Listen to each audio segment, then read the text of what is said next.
car il a fait des merveilles dans ta vie. Chers amis, bonjour et joie nouvelle de se retrouver sur les ondes de la 100.3, 8h01 dans ce studio de Christ Radio en ce 20 juin 2023. Et nous sommes dans notre réflexion sur les témoignages par rapport à cette radio qui existe depuis 5 ans.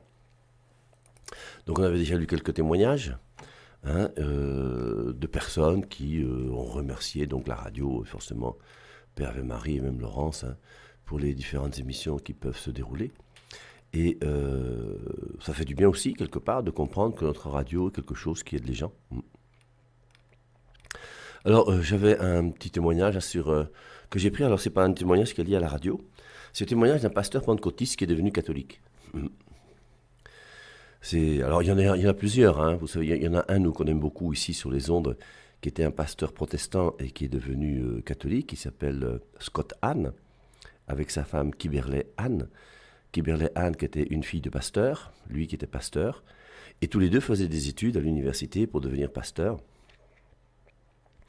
et des bons théologiens, et il a commencé à réfléchir, et à partir des Saintes Écritures, de sa connaissance, de son travail personnel, il s'est aperçu quand même qu'il y avait certaines choses qu'on enseignait dans son église, et qui n'étaient pas totalement conformes à ce que la Bible dit. Je vous rappelle, moi, Père Ave Marie, que la seule église qui vous donne la bonne interprétation de la Bible, c'est l'église catholique. Dès que vous avez une interprétation autre que celle de l'église catholique, c'est une interprétation qui est fausse. Et la raison, elle est simple, je vous l'ai dit hier, c'est que l'église catholique est la seule église qui est née avant la Bible. Se retrouver dans une église qui vient de la Bible, c'est pas très intelligent. Et je vous rappelle alors une question que je mettais sur mon post de temps en temps, c'est la parole de Dieu vient de la Bible ou la parole de Dieu vient-elle du Christ ? Alors je crois que la réponse est simple pour nous tous. Ce qui montre bien, une fois de plus, vous voyez que tous les petits frères de Martin Luther qui croient que seule la Bible est la parole de Dieu, c'est une erreur. La parole de Dieu ne vient pas d'un livre. La parole de Dieu vient de Dieu, c'est la parole de Dieu. Cette parole de Dieu qui, une fois de plus, je vous rappelle, n'est pas Dieu. Avec cette traduction malheureusement hérétique de nos frères non catholiques. Au commencement était la parole, et la parole était auprès de Dieu, et la parole était Dieu. Je regrette, c'est complètement faux. Et on a vu même encore hier, n'est-ce pas, que la parole de Dieu n'est pas Dieu. Mais la parole de Dieu vient de Dieu. La parole du Père Ave Marie vient du Père Ave Marie. C'est ma parole. Et je ne suis pas ma parole. C'est pour ça que la parole de Dieu n'est pas Dieu, comme la parole du Père Ave Marie n'est pas le Père Ave Marie. Je crois que ça commence à entrer dans nos têtes progressivement, mais c'est important de bien le comprendre. Et forcément, la parole de Dieu, c'est la parole de Dieu. Ce n'est pas la parole de la Bible. La Bible ne donne aucune parole. La Bible ne fait que transmettre ou transcrire une parole qui a été donnée par Jésus. Or, vous savez que dès qu'on commence à mettre des choses par écrit, forcément, il peut y avoir des choses qui sont plus ou vraies justes. Alors, nous, on a la chance de croire que ces livres sont inspirés par Dieu, comme dit la première épître de Pierre, chapitre 2. Je peux relire, chercher. Je pense que c'est la première épître de Pierre. Si ce n'est pas la première, c'est la deuxième. C'est le premier chapitre, c'est les versets 20 et 21. Alors, on va voir. Première épître de Pierre. Eh bien non, c'est la deuxième épître de Pierre. Chapitre 1, versets 20 et 21. Avant tout, sachez qu'aucune prophétie de l'Écriture peut être l'objet d'interprétations particulières, car ce n'est nullement par une volonté humaine qu'une prophétie a jamais été présentée, mais c'est poussé par le Saint-Esprit que des hommes ont parlé de la part de Dieu. Et ces hommes ont parlé de la part de Dieu, ben oui, sous le souffle de l'Esprit Saint. Et c'est par l'Esprit Saint. Mais qui a reconnu que ces livres sont vraiment de l'Esprit Saint et sont vraiment les livres qui sont inspirés ? C'est l'Église. C'est pour ça que l'Église, comme nous le savons sur la 100.3, a autorité sur la Bible. Alors, maintenant, quand vous dites ça à des gens qui viennent d'arriver sur les ondes ou qui ne connaissent pas bien l'enseignement qu'on vous donne ici sur la 100.3, ils vont vous dire, mais c'est impossible que l'Église ait autorité sur la Bible. Et les seuls gens qui pensent que c'est impossible que l'Église puisse avoir autorité sur la Bible, c'est les gens qui confondent Bible et parole de Dieu. Parce que l'Église n'a pas autorité sur la parole de Dieu, mais l'Église a autorité sur la Bible. Et c'est pour ça que si tu ne distingues pas bien Bible et parole de Dieu, tu seras toujours dans des confusions et tu vas toujours croire, malheureusement, que tu es dans la vérité, alors que tu enseignes des choses qui sont bizarres. Et donc Scott Hahn a fait une démarche intellectuelle qui est très très importante. Je vous rappelle son livre, Rome Sweet Home, Rome, il s'agit du Vatican, de l'église de Rome, Rome Sweet Home, Rome, sweet, ça veut dire bon, c'est doux, non, douce maison. Hein, et le sous-titre, c'est de la foi de Luther à la foi de Pierre. Vous qui m'écoutez là, est-ce que vous avez la foi de Luther ou est-ce que vous avez la foi de Pierre? La foi de Pierre, c'est l'enseignement de Christ. La foi de Luther, c'est l'enseignement de Luther. Non, à vous de choisir. Hein. Vous pouvez croire que seule la Bible est la parole de Dieu. Vous pouvez croire que la Biblette a 66 livres et que c'est la seule référence pour vous, mais c'est complètement idiot et bête, et c'est être disciple de Martin Luther. Moi, je ne suis pas disciple de Martin Luther, je suis disciple de Jésus-Christ, en ayant la foi de Pierre. Donc, en avril 2013, la conversion au catholicisme de Fernando Casanova, pasteur pentecôtiste portoricain, avait défrayé la chronique latino-américaine. On a un pasteur aussi, je crois que c'est en Suède, hein, qui avait fondé une méga church avec des églises dans d'autres pays, qui à la fin de sa vie avec son épouse a laissé le flambeau à quelqu'un de son église parce que lui, il partait à l'église catholique. Et c'est en discutant avec notamment l'église catholique, l'œcuménisme et toutes ces choses qu'il a commencé à comprendre que l'église catholique n'était pas forcément ce qu'on disait. Et qu'il a commencé à essayer de réfléchir pour voir s'il y a une vérité quelque part. Et en général, d'ailleurs, hein, la plupart des gens qui critiquent l'église catholique, c'est parce qu'ils ne connaissent rien de l'église catholique. C'est pour ça que c'est très facile de leur fermer la bouche. Hein. Alors, en avril 2013, la conversion au catholicisme de Fernando Casanova, pasteur pentecôtiste portoricain, avait défrayé la chronique latino-américaine. Depuis, il s'est fait le zélé défenseur de l'Église avec sa stupéfiante maîtrise de la Bible et son style oratoire latin, passionné et chaleureux. C'est Fernando lui-même qui raconte son lent et douloureux processus de conversion au catholicisme. Pas moins de 5 ans lui auront été nécessaires après bien des années d'un prestigieux service au sein de son Église protestante. Et donc, il va falloir du temps. Et Scott Hahn, c'est exactement la même chose. Hein. Scott Hahn a mis du temps. Scott Hahn, je vous rappelle, c'est quelqu'un, il faut quand même le respecter, il a lu 300 livres catholiques. Même certains prêtres catholiques n'ont pas lu autant de livres que lui. Et on voit que c'est quelqu'un qui était ardu dans sa démarche. Il cherchait la vérité. Et je vous rappelle que quelqu'un qui cherche la vérité, c'est quelqu'un qui a l'Esprit Saint. Quelqu'un qui calomnie l'Église catholique en disant qu'on adore la Vierge Marie, lui, c'est un boutoukou. Il n'a pas l'Esprit Saint même, et il se croit intelligent, un petit peu orgueilleux quelque part, et c'est un peu gênant. Hein. Et c'est pour ça que cette recherche, oui, il va peut-être prendre du temps, beaucoup de temps. Et donc lui, pas moins de 5 ans lui auront été nécessaires, après bien des années d'un prestigieux service au sein de son Église protestante. Ce processus a débuté par sa recherche biblique d'une Église unique et unie, fondée par Jésus-Christ. Alors c'est intéressant parce qu'on revient au discours du Père et Marie. Hein. Le Christ a voulu une Église. Il y a une seule Église voulue par Jésus-Christ. Et cette Église ne peut absolument pas être l'Église de Martin Luther, l'Église de Tsalaï Samba, de Camden Bienodor, du pasteur ou prophète défaut, de je ne sais pas qui encore. La seule Église, c'est Matthieu 16, 18, moi j'y peux rien. Donc ce processus a débuté par sa recherche biblique d'une Église unique et unie, fondée par Jésus-Christ. C'est pour ça que si aujourd'hui, il y a des gens non catholiques qui m'écoutent, et si vous voulez chercher la vérité par rapport à Dieu, dans votre recherche par rapport à Dieu, cherchez premièrement à revenir à l'Église des origines, l'Église primitive. C'est pour ça que si tu commences à regarder l'Église qui a été fondée hier au quartier par ton voisin ou ta voisine, celle qui a été fondée, moi j'arrive de Kinshasa, en RDC, les églises, bah, ça pullule, ça pousse comme des poubelles. C'est en désordre, c'est partout, tout le monde est prophète là-bas, tout le monde est évêque, tout le monde est ci, tout le monde est ça, tout le monde fonde sa part. Si tu cherches la vérité de Jésus-Christ, ben retourne à Jésus-Christ. Or, Jésus-Christ est venu sur terre quand il y a 2000 ans. Donc, retourne à ce qui s'est passé il y a 2000 ans. Et forcément, c'est pour ça que revenir aux Saintes Écritures, même si les Écritures ne datent pas depuis 2000 ans, la parole de Dieu donnée par Jésus-Christ, oui. Mais les Écritures, c'est depuis 1600 ans, c'est en l'an 400 qu'on a eu la Bible. Mais revenir à la Bible est très très intéressant. Revenir aux Évangiles est très très intéressant. Alors, il va chercher, pas moins de 5 ans lui auront été nécessaires. Ce processus a débuté par sa recherche biblique d'une Église unique et unie, fondée par Jésus-Christ. Fernando était désorienté par la prolifération continue d'églises et de groupes protestants. Mais je crois que quelque part, objectivement, nous tous, on doit se poser des questions. Vous voyez maintenant quelqu'un qui... Alors je crois Laurence ce matin parlait d'une dame, je ne sais pas comment elle s'appelle, moi je ne la connais pas, qui fait des prophéties, qui annonce qu'Amise va mourir et que je ne sais pas qui, je ne sais pas quoi. Quand vous allez courir après des gens pareils, vous êtes vraiment stupide et idiot. Hein.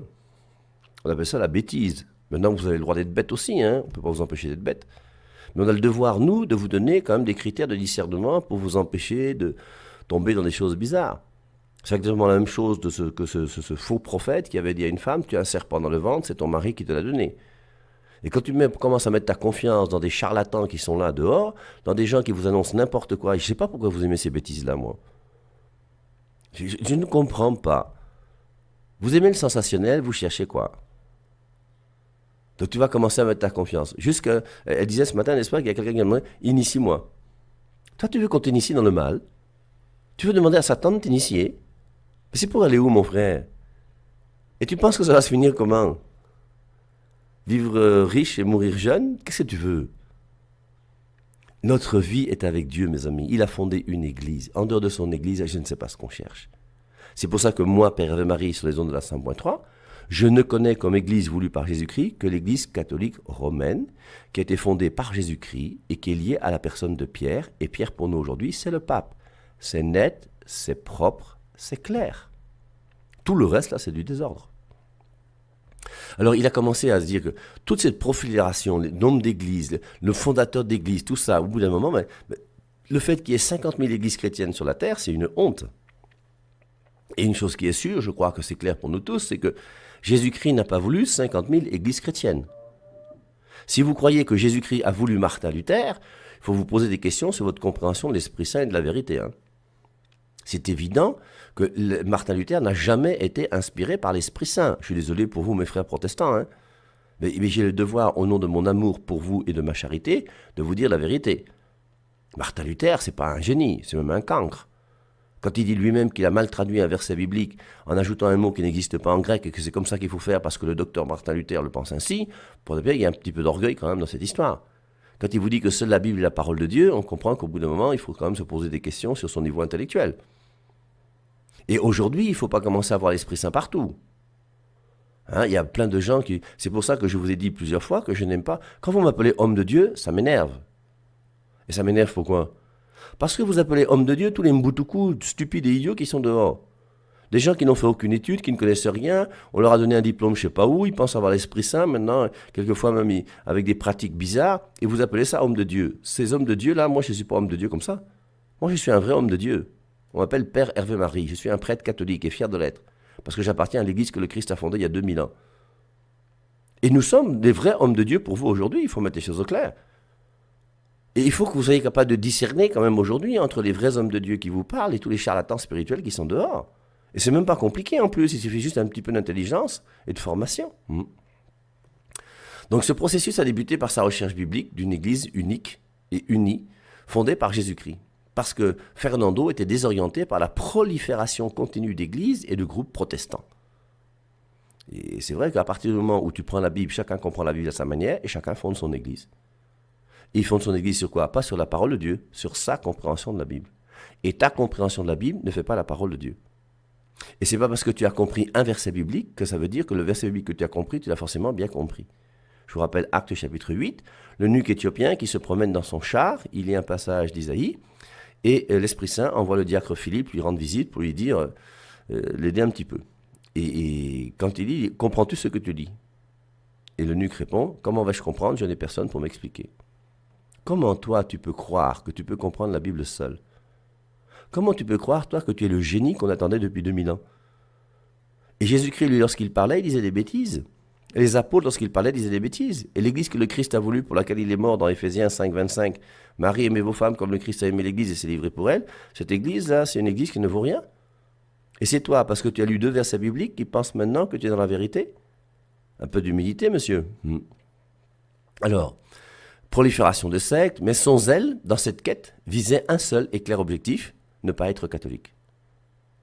Et ce qui est curieux, c'est la même chose que de Scott Hahn. Scott Hahn, quand il était à l'université, il était outré de voir ces catholiques bêtes et idiots qui étaient là, qui avaient une foi superficielle, qui ne connaissaient pas trop bien leur histoire. Il essayait de tout faire, d'ailleurs, pour essayer de les convertir, pour qu'ils puissent vraiment donner leur vie à Jésus-Christ. Et il avait, une vision de l'Église catholique qui était quand même très la sienne. Et forcément, en tant qu'évangélique, il pensait bien que l'Église catholique était dans l'erreur. Et lui aussi n'avait pas l'intention de devenir catholique. Et au fur et à mesure de ces démarches, Scott Hahn a quand même été troublé par ce que l'Église catholique enseigne et non pas ce que les pasteurs disent de l'Église catholique. Il a commencé à être troublé. Et un soir, je me souviens, il arrive dans sa chambre après avoir travaillé tard comme d'habitude, et il dit à sa femme, « Pour toi, qu'est-ce qui est colonne et appui de la vérité ?» Et sa femme a répondu, « La Bible, bien sûr. » Et Scott lui a dit, « Mais ce n'est pas ce qui est écrit dans la Bible. Ce qui est colonne et appui de la vérité, comme on le sait, nous sommes à 100.3, 1 Timothée 3.15, c'est l'Église. Et c'est l'Église qui est colonne et appui de la vérité, pas la Bible. » Et sa femme a commencé à se retourner, elle a commencé à pleurer. En voyant comment progressivement, au fur et à mesure qu'il avançait dans ses recherches, il s'approchait toujours davantage de cette Église qu'on appelait l'Église catholique. Qui, pour certaines personnes aujourd'hui, comme on l'a vu avant que je parte à Kinshasa, était la Babylone de Apocalypse chapitre 17 et 18. Et on a lu, n'est-ce pas, ensemble, Apocalypse chapitre 17 et 18, et on a montré que dans Apocalypse 17 et 18, quand on parle de Babylone, et quand on dit « sortez d'elle », ça ne veut pas dire « sortez de l'Église catholique ». Mais lisez quand même les Saintes Écritures, battez-vous, essayez de comprendre ce qui est écrit. Et je vous rappelle que quand on dit que la Babylone a été fondée sur 7 montagnes, et on dit que c'est à Rome qu'il y a 7 montagnes, c'est pas faux. Mais sauf qu'à Rome, où il y a 7 montagnes, c'est l'Empire romain qui est construit sur les 7 montagnes à droite du Tibre. Tandis que de l'autre côté du Tibre, il y a une seule montagne sur laquelle est construit le Vatican, sur le mont Vaticanus. Et l'Église catholique fondée à Rome n'est pas fondée sur cette montagne, comme le disent la plupart de ces pasteurs qui ne connaissent même pas la géographie de Rome, uniquement pour dénigrer une fois de plus l'Église catholique. Mais ces gens sont tellement formatés qu'au bout d'un moment, ils ont vraiment l'impression, quand ils voient l'Église catholique, que c'est le diable incarné qui est là, c'est pour ça qu'on nous envoie en enfer. Alors que nous sommes gentils et bons comme tout. On n'a fait de mal à personne, nous.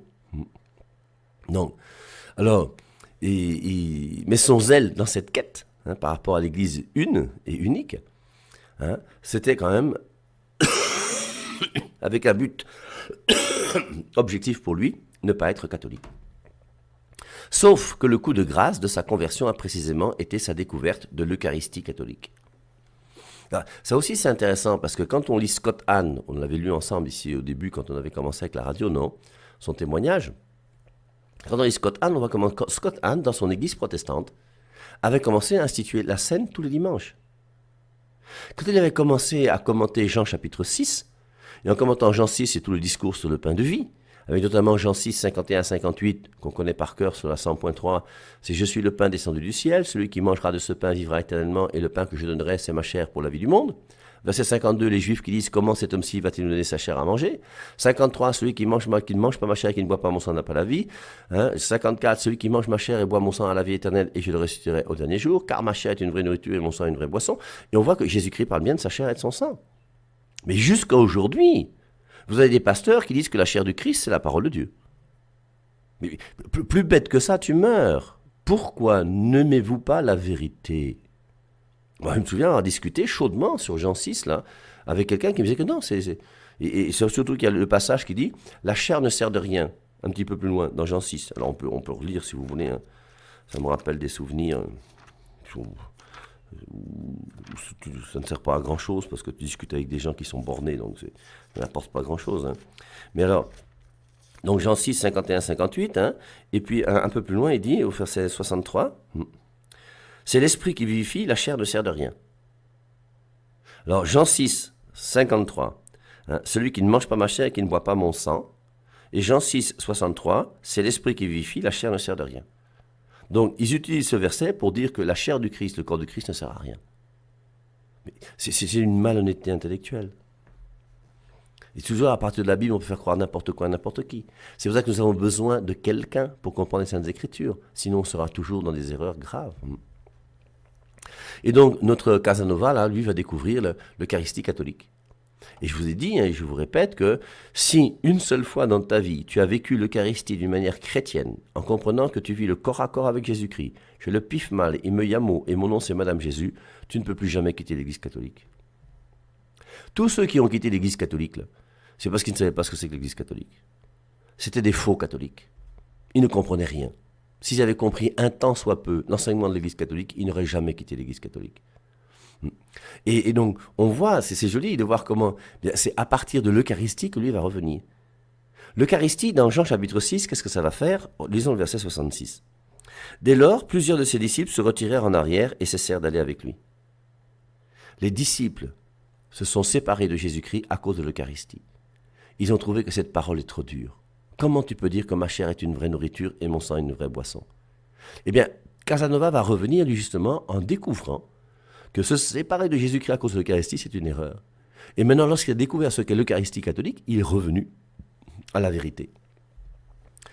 Sauf que le coup de grâce de sa conversion a précisément été sa découverte de l'Eucharistie catholique. En prenant la décision de se convertir, il en informe sa femme, qui, protestante convaincue, préférera la séparation du couple. Scott Hahn, lui aussi, a failli connaître le divorce avec son épouse. Il y a eu un moment de tension qui était très forte entre Scott Hahn et sa femme Kibirley, qui était en plus fille de pasteur, et qui voyait son mari progressivement arriver à la vérité que l'Église, c'est l'Église catholique. Et ça a été compliqué, et ça a été une souffrance pour eux dans leur vie de couple aussi bien à Scott Kimberley qu'à M. Casanova, là, le pasteur qui s'est converti. Donc il en informe sa femme qui, protestante convaincue, préférera la séparation du couple. Doté d'un grand esprit de famille et fidèle à son mariage, Casanova passe alors plusieurs mois sans vivre avec sa femme et ses 3 enfants, crucifiés par ce mystère. Pourquoi Dieu permet-il une telle souffrance alors qu'après tout, il suit maintenant le droit chemin? Dans ses prédications, il raconte avec beaucoup d'émotion comment il est un jour entré dans une chapelle pour chercher la force de Dieu. Bon, forcément, découvrant l'Eucharistie, découvrant que l'Église catholique n'est pas diabolique, il va commencer à s'intéresser un peu à l'Église catholique. Comme Scott Hahn. Scott Hahn, un jour, va aller au fond d'une église, assister à la messe. Il ne sait même pas quand il fallait se lever, comment il fallait faire, ce qu'il fallait faire. Il regardait les gens, comment ils faisaient. Et il a eu cette idée lumineuse, pendant qu'il assistait à sa première messe à l'intérieur de l'Église catholique. Il dit, c'est là que la parole de Dieu prend toute sa richesse. Et quand il a vu toutes les lectures qui étaient célébrées, parce que les catholiques, dans la liturgie, lisent beaucoup la Bible. Il y a 4 lectures chaque dimanche à la messe. La première lecture, la deuxième lecture qui est le psaume, la deuxième lecture qui est en défilé la troisième lecture qui est un écrit en général de Saint Paul, une des épîtres du Nouveau Testament, et puis l'Évangile. Il y a 4 textes bibliques lus à la messe chaque dimanche. Et il a trouvé que c'est très intéressant. Et lui aussi, il va faire un tour comme dans l'église. Il est bouleversé par le fait qu'il est séparé de sa femme et de ses enfants alors qu'il cherche la vérité. Il est dans une démarche qui est positive, qui est bonne, où tout va bien. Et malgré ça, il y a des épreuves. Pas de vie chrétienne sans croix. Dans ses prédictions, il raconte avec beaucoup d'émotion comment il est un jour entré dans une chapelle pour chercher la force de Dieu au milieu de son malheur. Il aperçoit sur un banc de l'église un chapelet. Alors il savait déjà ce que c'était que le chapelet. Il comprend que Dieu lui demande de le réciter.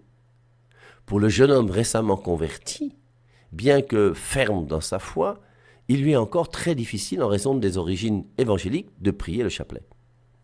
Et c'est exactement la même chose que dit Scott Hahn. Scott Hahn dit aux catholiques, mais vous ne vous rendez pas compte combien c'est compliqué pour nous, dans notre enfermement par rapport à la fausse doctrine sur Marie, que prier Marie, mais c'est... Et Scott Hahn dit bien que il a d'abord aperçu que les piliers de la foi protestante sont morts. Premier pilier, seule la foi sauve. Il s'est aperçu que ce n'est pas biblique. La foi sans les œuvres est morte. Il s'est aperçu que Martin Luther a donné un enseignement qui est faux. Seule la foi sauve n'est pas un enseignement chrétien. Deuxièmement, sola scriptura, seule la Bible est la parole de Dieu. Il s'est aperçu que c'est faux.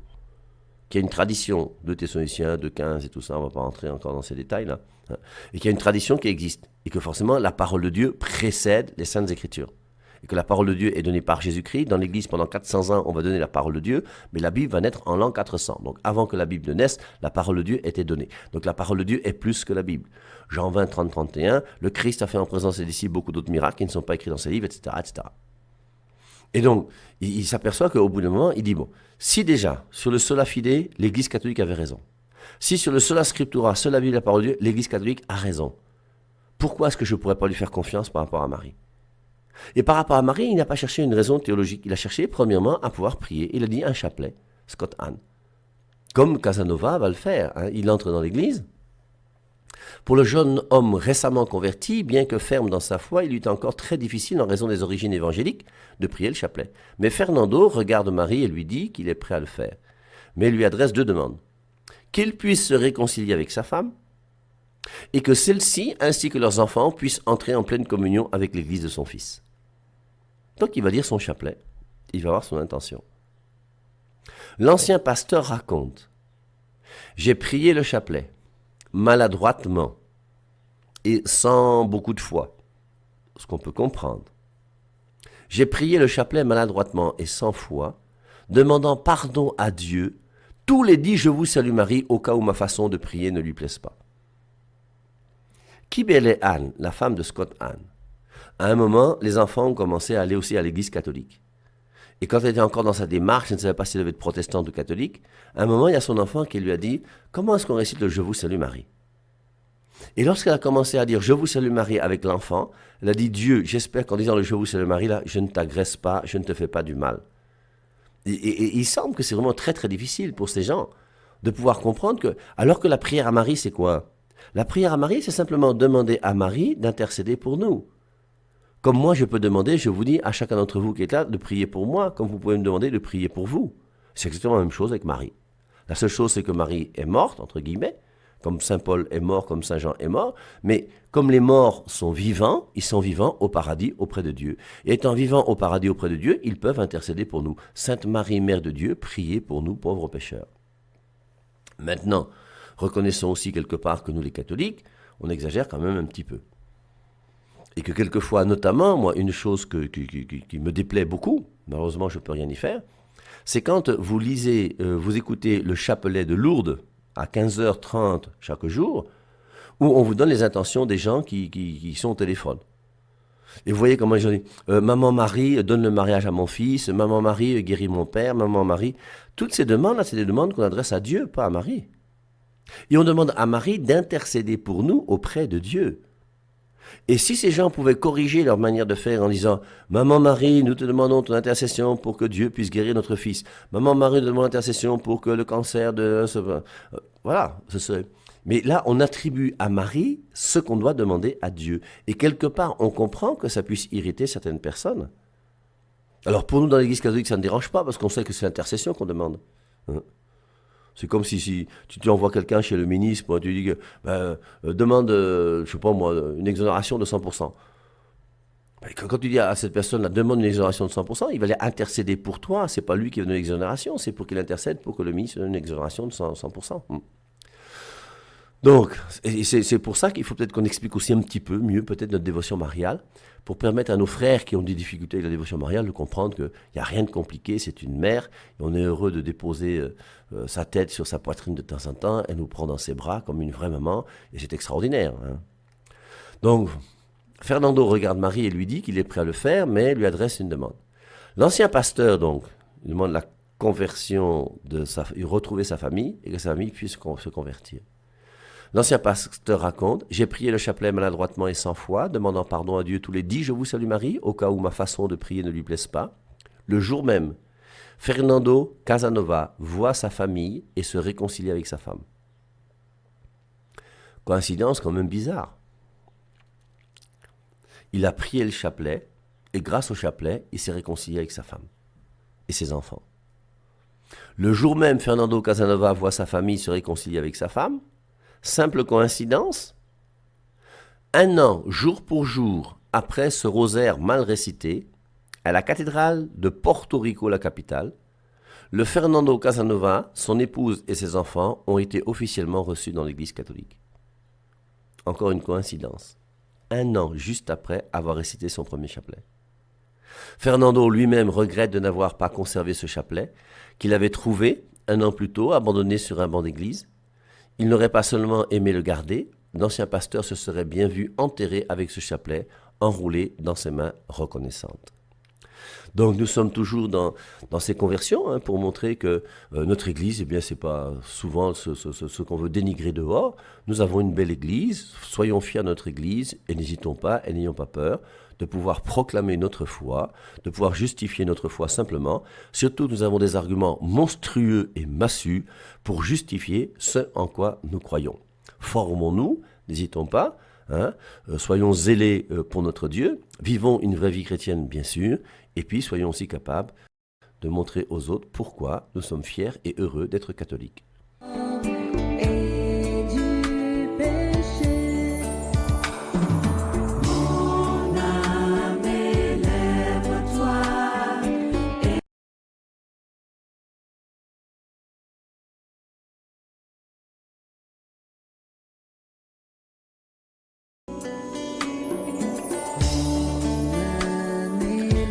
Chers amis, bonjour et joie nouvelle de se retrouver sur les ondes de la 100.3 à 10h31 dans le studio de Christ Radio en ce 20 juin 2023 et nous continuons nos témoignages qui montrent le retour de certaines personnes d'ailleurs à l'église catholique. J'ai même trouvé qu'il y avait d'autres conversions de pasteurs. On parlait ce matin un petit peu de ce pasteur qu'on appelle Scott Hahn, livre très très intéressant. Quelqu'un a demandé où on pouvait trouver le livre. Alors le livre là, vous pouvez le trouver sur YouTube. Si vous cherchez YouTube audio, Home Sweet Home Audio, vous avez quelqu'un qui a enregistré le livre et vous pouvez l'écouter là-bas en audio. Et c'est très très intéressant. Et en général, je crois qu'il y a un point commun, c'est que tous ces pasteurs qui reviennent à l'Église catholique en comprenant d'abord qu'on leur a fait croire que l'Église catholique était diabolique. La plupart. Beaucoup parlent aussi de l'Apocalypse, chapitre 17 et 18, dont on a parlé l'autre jour, qui est Babylone. Et on dit que Babylone, c'est l'Église catholique, c'est l'Antichrist, c'est le diable, que le pape, c'est l'Antichrist. Enfin, des affirmations purement gratuites, qui n'ont ni queue ni tête. Et il a fallu donc, après qu'ils soient apprivoisés, j'ai écouté le témoignage de 2 pasteurs, ou 3 là, qui, à partir du moment où on commençait à avoir des discussions avec les catholiques, se sont aperçus que les catholiques n'étaient pas si bornés que ça, si bêtes que ça, qu'ils étaient quand même charitables. Il y a même un Richard Borgman, pour ceux qui le connaissent.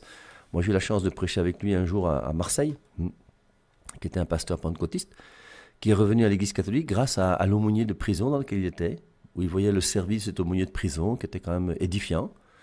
Et il a commencé à discuter un petit peu avec lui. Et je crois que dans un véritable dialogue, surtout, moi, ce qui me gêne beaucoup, c'est tous ceux qui sont vraiment affirmatifs en disant que vous, les catholiques, vous adorez la Vierge Marie, vous êtes antichrist, vous êtes le diable, vous irez en enfer. Bon, eux, je crois qu'il n'y a pas grand-chose à faire. Mais il faut aider, vous voyez, tous ceux qui, quand même, sont de bonne volonté, cherchent la vérité. Et même s'ils ont quitté l'Église catholique, parce que plusieurs pasteurs ont quitté l'Église catholique pour partir dans d'autres églises, et sont revenus ensuite, avec beaucoup d'humilité. Et je crois que ces témoignages, eh bien, c'est bien. On avait décidé, vous savez que le 17 juin, on allait faire la fête des récoltes de la radio. Je vous rappelle que la fête des récoltes dure jusqu'à la fin du mois de juin. Et on voulait aussi qu'il y ait des témoignages. Je remercie aussi ceux d'entre vous qui ont envoyé ces témoignages hier ou aujourd'hui, parce qu'il y a quelques témoignages que j'ai reçus, même encore, je crois, 2 ce matin, de gens qui ont voulu quand même montrer comment la 100.3 les a quand même aidés dans leur agrandissement par rapport à la foi. Bonjour mon père, je m'appelle Ange. Je suis catholique et né au Cameroun, vivant actuellement en France. Je vous remercie pour vos enseignements car ils m'ont permis de défendre ma foi catholique et de ne pas m'égarer. En effet, j'ai un frère qui a arrêté d'aller à la messe et qui essaye souvent de me faire relativiser pour me dire que les religions catholiques, protestantes et musulmanes finalement se valent, ou plus précisément que je ne peux pas affirmer que les musulmans ont tort. Alors forcément pour moi, non seulement les musulmans ont tort, mais même les protestants. Et puis les musulmans, par rapport à nous, quelque part, c'est quand même plus grave parce qu'ils ne sont pas chrétiens. Ils ne croient pas à la Trinité. Les protestants, au moins, eux, ils croient à la Trinité, ils croient que Jésus-Christ est Dieu. Grâce à vos enseignements, je reste ferme dans ma foi et j'ai la prière et les arguments pour me défendre. Vous m'avez aussi appris à ne pas avoir peur de dire la vérité, même si elle dérange, et je vous en remercie car je pense que c'est ainsi qu'on pourra évangéliser réellement. Alors c'est vrai que moi, je n'ai pas peur de la vérité. Je dis en général ce que je pense, ça sort comme ça sort, dirait quelqu'un. Et c'est vrai que j'ai un discours qui peut paraître dur à certaines personnes, notamment les non-catholiques, mais c'est normal, parce qu'on ne peut pas faire d'omelette non plus sans casser les œufs. Et si on veut qu'on ait une bonne omelette, eh bien, il faut casser les œufs. Et si on veut être dans la vérité, eh bien, il faut dénoncer le mensonge. Or, le mensonge existe aussi, et notamment chez tous ceux qui calomnient l'Église gratuitement. Et aujourd'hui, il faut quand même que on rectifie le tir. Je pense que j'aurai davantage besoin de vos enseignements, donc merci encore et veuillez continuer cette belle œuvre. Je vous remercie, Ange. Alors je vous rappelle aussi que mes enseignements, moi je vous invite tous, si vous voulez vraiment suivre le Père Hervé Marie, à vous abonner sur mon site YouTube. YouTube, Père Hervé Marie Ignard. Ignard, c'est mon nom de famille. C'est vrai que j'étais connu au Cameroun ici comme étant le Père Hervé Marie. D'ailleurs, c'est toujours mon nom, c'est comme ça que les gens me connaissent. Mais mon nom civil était peu connu. Et j'ai dû, quand j'ai fait mon site YouTube, mettre mon nom, Père Hervé Marie Ignard, parce que le premier site que j'avais créé, Père Hervé Marie, avait été piraté et détruit par YouTube. Donc j'ai mis un autre, c'était Père Hervé Marie Ignard. Et avec l'avènement de Orange Money et de Mobile Money, lorsque vous faites un don pour le Père Hervé Marie, eh bien, le nom qui apparaît sur la puce, c'est pas Père Hervé Marie, mais c'est mon nom civil qui est sur ma carte de résident que j'ai ici au Cameroun, sur mon passeport. Et mon nom civil, c'est Ignard Hervé Alphonse Albert. Voilà mon nom tout complet. Et en France en général, mon père s'appelait Monsieur Ignard Paul. Il s'est marié avec une dame qui s'appelait René Le Bricon. Et René Le Bricon, lorsque s'est marié avec Ignard Paul, est devenu René Ignard. Et mon père, donc Monsieur et Madame Ignard, ont 5 enfants qui s'appellent tous Ignard. Le premier, c'est Patrick Ignard. Deuxième, Viviane Ignard, qui est devenue sœur Élisabeth, qui est sœur contemplative de Saint Jean.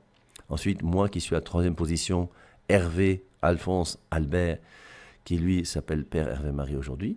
Mon petit frère, qui s'appelle Xavier, et qui est entré aussi chez les frères de Saint Jean, et qui s'appelle aujourd'hui le Père Jean-Marthe. Et ensuite, notre petite sœur, qui est venue 13 ans plus tard, et qui s'appelle Florence. Et donc, nous tous, nous portons Patrick Ignard, Hervé Ignard, Viviane Ignard, Xavier Ignard, Florence Ignard, c'est notre nom.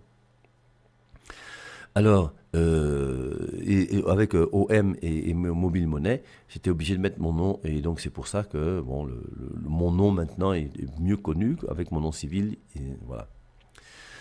Alors, mon site YouTube, Père Hervé Marie Ignard, H-I-G-N-A-R-D, moi je vous invite à vous y abonner. J'ai déjà quand même 13 200 abonnés, c'est quand même pas rien, ça fait déjà une bonne communauté. On envoie, quand je suis ici au Cameroun, quand même 13 ou 14 vidéos par semaine, c'est pas rien, c'est beaucoup de travail. Mais c'est vraiment un site sur lequel il y a 1000 vidéos et vous pouvez reprendre tous les thèmes que vous voulez, vous téléchargez une émission que vous pouvez réécouter 2-3 fois si vous avez un problème avec les gens des autres églises et ça aide à pouvoir mieux défendre sa foi. Bonjour mon père, encore un témoignage que j'ai reçu ce matin. Mon nom est Moïse. Je vous contacte depuis la RDC. RDC, j'ai eu la chance d'aller là-bas donc, il y a quelques jours, pour un mois. Précisément dans la ville de Goma, vers l'est. Juste vous dire sincèrement merci pour tout ce que vous faites pour le Seigneur. Nous sommes nombreux à bénéficier de tes enseignements. Je suis né catholique, baptisé à l'âge de 12 ans. J'étais même membre du mouvement des croisades eucharistiques. Mais il est arrivé un moment où j'ai été abordé par les témoins de Jéhovah. Vous savez, le renseignement, l'histoire là de Babylone la Grande, etc., sortez d'elle, comme si Babylone la Grande était l'Église catholique et qu'il fallait sortir de l'Église catholique. Alors que Babylone la Grande, c'est vraiment la femme du diable.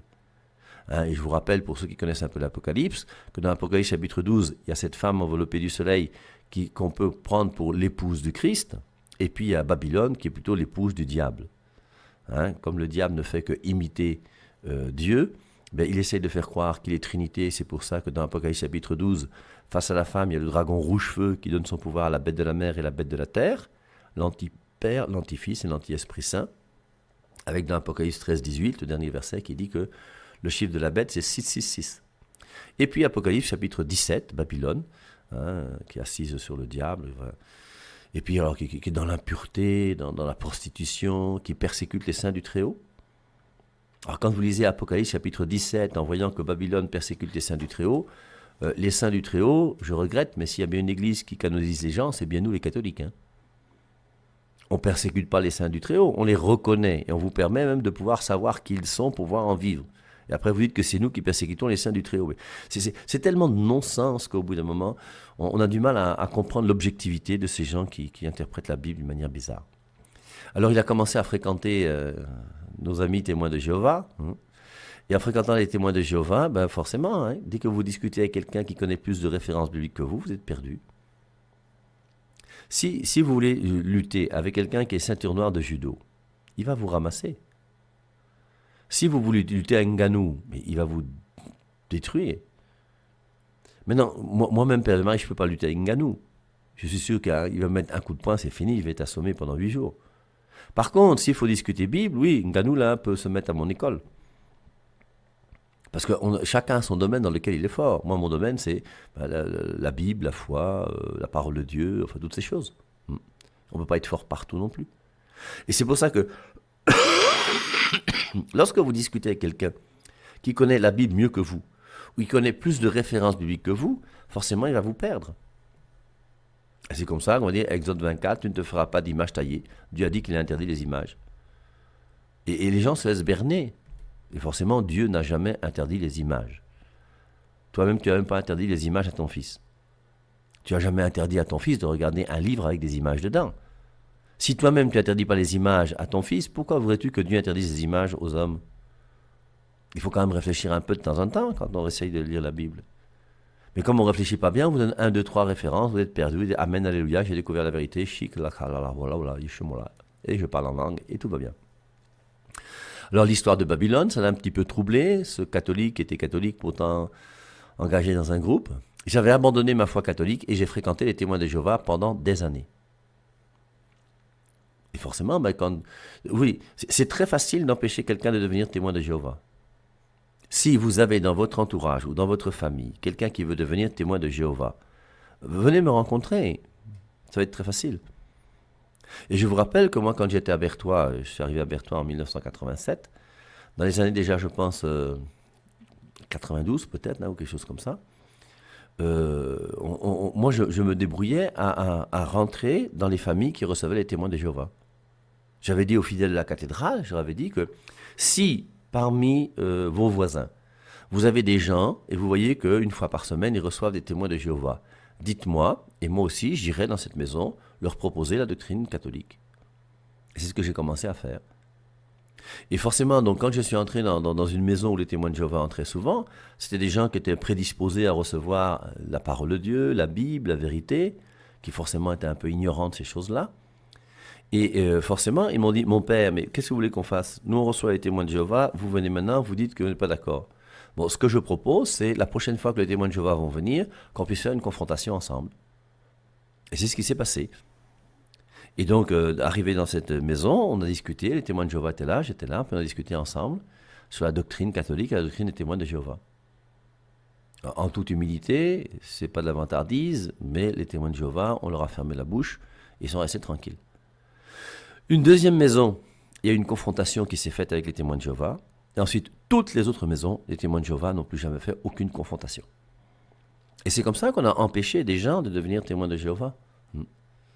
Et c'est très facile d'empêcher quelqu'un de devenir témoin de Jéhovah. Ce qui est difficile maintenant, c'est une fois que tu as fait le pas et que tu es parti, que tu as traversé, que tu es entré par la porte pour entrer dans une église quelconque, maintenant que tu es dedans, c'est très compliqué pour te faire sortir. Et là, il faut quelquefois des années. Et il faudra du temps pour que tu arrives toi-même à te remettre en cause, à essayer de comprendre, à essayer de voir, essayer le pour, le contre, et puis réfléchir. Et là, en général, il faut beaucoup de temps. Alors, j'avais abandonné ma foi catholique et j'ai fréquenté les témoins de Jéhovah pendant des années. J'étais même devenu proclamateur non baptisé. Alors, proclamateur, c'est quelqu'un justement qui faisait du porte-à-porte. Et vous avez des proclamateurs chez les témoins de Jéhovah qui passent toute leur semaine uniquement à enseigner la doctrine des témoins de Jéhovah. C'est leur travail, leur job.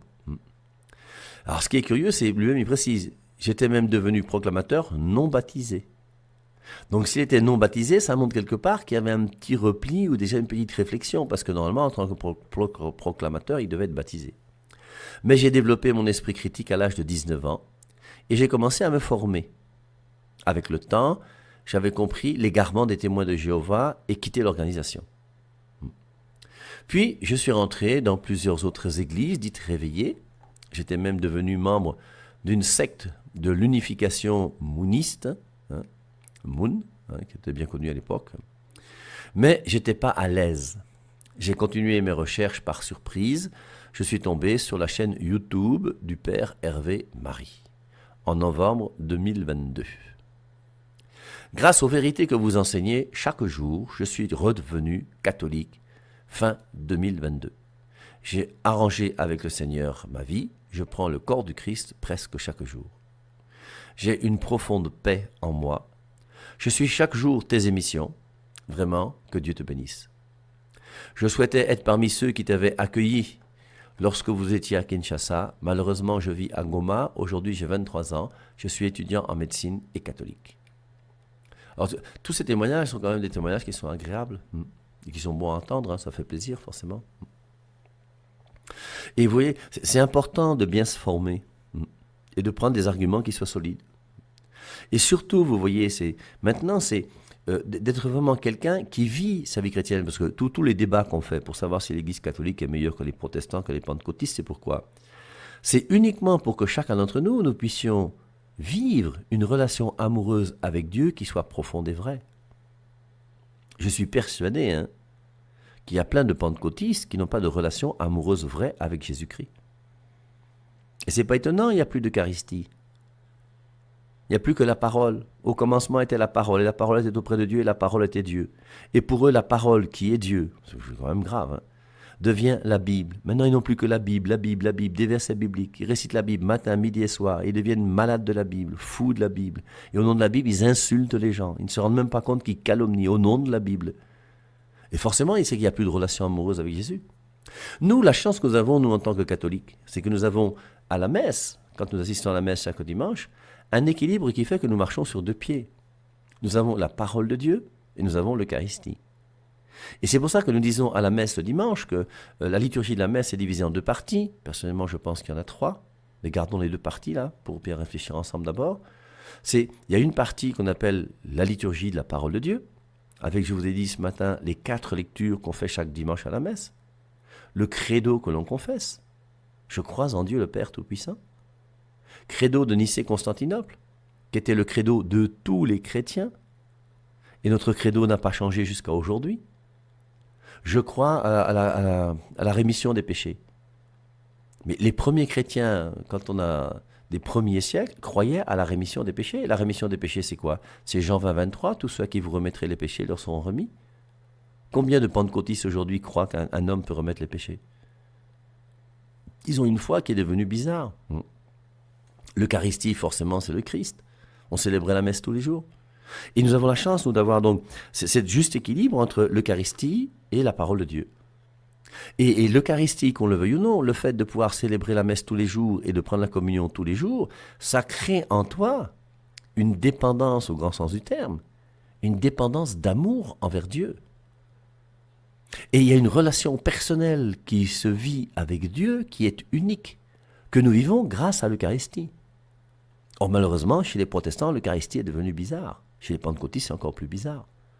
Et c'est pour ça qu'il y a un juste équilibre dans l'Église catholique entre tu marches avec un pied, parole de Dieu, l'autre Eucharistie, Eucharistie, parole de Dieu, Eucharistie, et tu marches sur ces deux pieds, et tu marches d'une manière équilibrée, et tu ne te fatigues pas. Tu deviens pentecôtiste, tu sautilles sur un pied. Tu n'as plus qu'une parole de Dieu qui est bizarre, qui est la biblette comprise à une manière bizarre, et tu n'as plus l'Eucharistie. Donc tu es en train de clodiner sur un pied, et au bout d'un moment, forcément, tu vas te fatiguer. Et c'est pour ça que, au-delà de, vous voyez, de tous ces débats pour savoir dénomination, tout ça, l'important, c'est de vivre une relation amoureuse avec Dieu profonde et vraie. Et l'important pour nous tous, c'est de chercher notre sanctification, de chercher la sainteté. Et c'est cette sainteté que nous devons chercher. Et l'Église que le Christ a fondée est l'Église qui donne les meilleurs moyens de sanctification. C'est pour ça qu'il est important de revenir à l'Église catholique. Je dis ça même à vous, mes frères, qui m'écoutez et qui êtes dans d'autres dénominations. Moi, ça m'est égal, vous allez faire ce que vous voulez de votre vie. C'est clair, je ne suis pas responsable de votre vie. Mais il est clair qu'en devenant catholique, tu rentres quand même dans cette Église que le Christ a fondée il y a 2000 ans et tu reçois les meilleurs moyens de sanctification. Nous avons 7 sacrements dans l'Église catholique. Qu'est devenu les sacrements chez les pentecôtistes aujourd'hui? Qu'est devenu les sacrements, même chez les protestants, qui n'ont reconnu qu'avec leur réforme, où on a déformé les gens, plus que 2 sacrements qui sont le baptême et la communion. Et la communion n'est même plus un vrai sacrement puisqu'il n'y a pas de sacrement de l'ordre et un pasteur ne peut pas transformer le pain dans le corps de Christ. Bonjour mon père, bonne année 2021. Je vous raconte mon parcours qui va certainement vous faire sourire. Alors vous voyez, c'est un témoignage que j'ai pris il y a déjà longtemps. Je suis né infirme. Mes 2 jambes et mes 2 bras vont bien. Mais je suis né de père et de mère témoins de Jéhovah. Aujourd'hui, divorcé. Enfin, j'ai quitté ce mouvement à l'âge de 14 ans sans y être baptisé.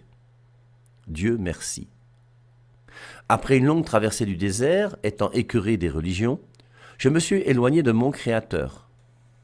À 28 ans, j'ai décidé d'en savoir plus sur Dieu. Je me suis perdu dans la philosophie gnostique, comprenant que toutes ces religions et philosophies étaient dépourvues d'amour et de charité. Je suis revenu au christianisme. Je ne savais pas à quel saint me vouer, certainement pas à Babylone la Grande, déformation suite à mon enfance. Vous voyez que beaucoup, dans ces témoignages, ont vu Babylone, qu'on avait étudié, je vous rappelle, Apocalypse chapitre 17 et 18, comme étant l'Église catholique, l'Antichrist, la méchante, la mauvaise, la prostituée. Voilà. Et donc, c'est pourtant des arguments qui sont entrés dans leur tête et qu'ils ont cru. C'est ça qui est bizarre.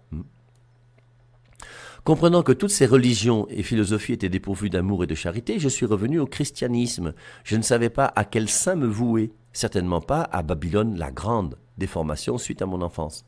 Mais où aller? Tant de dénominations chrétiennes aujourd'hui. Alors j'ai prié Dieu qu'il m'aide à dénouer ce sac de nœuds. Alors, je vous rappelle, moi je pense que l'argument le plus sage pour quelqu'un qui cherche à revenir à la vérité, c'est de revenir d'abord à l'église la plus vieille. Celle qui vit depuis le plus longtemps possible et qui, comme par hasard, correspond à sa naissance à l'époque de Jésus-Christ qui s'appelle l'église catholique qui existe depuis 2000 ans. Ça, c'est la première des choses à faire. C'est elle chez qui il faut essayer de voir. Et essayer de voir si tout ce qu'on vous a dit sur l'église catholique est réellement vrai. Vérifiez par vous-même. Aujourd'hui, c'est facile. On peut lire les lettres de saint Ignace d'Antioche. Je crois qu'il y en a 7. Et saint Ignace d'Antioche, c'est quelqu'un qui est né en l'an 35, 2 ans après la mort de Jésus-Christ. Et on voit comment la première communauté chrétienne vivait. Alors, mais où aller? Tant de dénominations chrétiennes aujourd'hui. Alors j'ai prié Dieu qu'il m'aide à dénouer ce sac de nœuds. Après avoir travaillé sur la Trinité, alors pour un témoin de Jéhovah, la Trinité n'existe pas. La Trinité, c'est même diabolique. Parce que l'Esprit Saint est une force agissante et non plus une personne divine. La divinité du Christ, parce que dans la traduction du Monde Nouveau des témoins de Jéhovah, les versets sur la divinité du Christ sont tous falsifiés sauf un. Les mauvaises traductions de la TMN, voilà. Et il faut que les témoins de Jéhovah, s'il y a des témoins de Jéhovah qui écoutent, mais acceptez de reconnaître que votre traduction de la Bible est fausse. Mais objectivement, cherchez vous-même.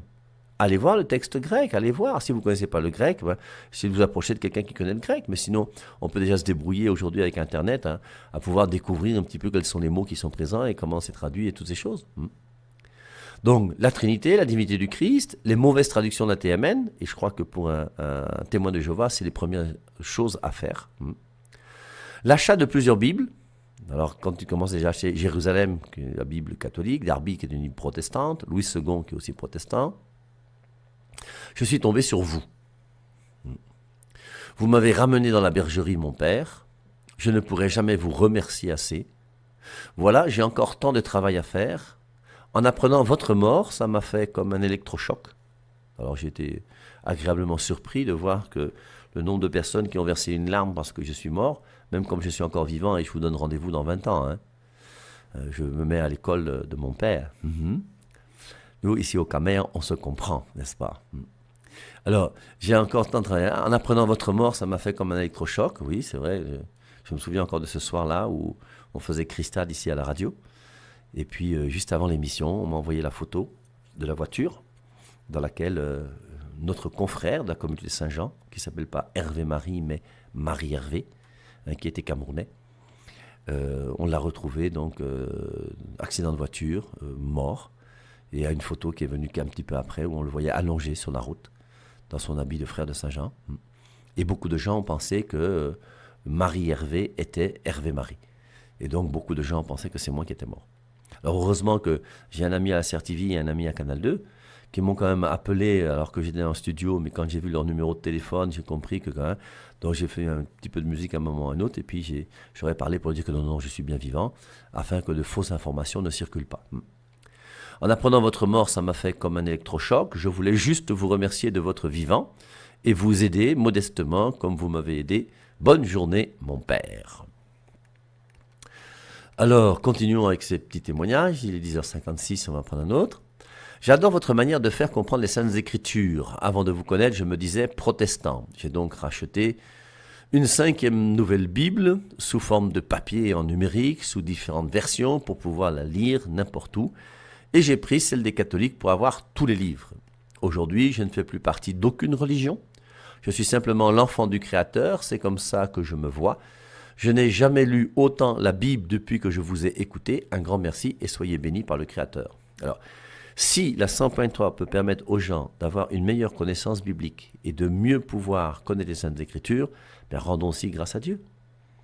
Et j'espère quelque part, c'est pour ça que j'ai fait un effort pour pouvoir de temps en temps réciter des références bibliques, commenter des passages bibliques. Laurence aussi le matin qui commente maintenant l'évangile de Luc après avoir commenté le Siracide. Donc on est quand même très lié aux Écritures et je crois que c'est bien et je pense que ça ne peut que donner un goût de la lecture des Saintes Écritures à chacun et chacune d'entre nous.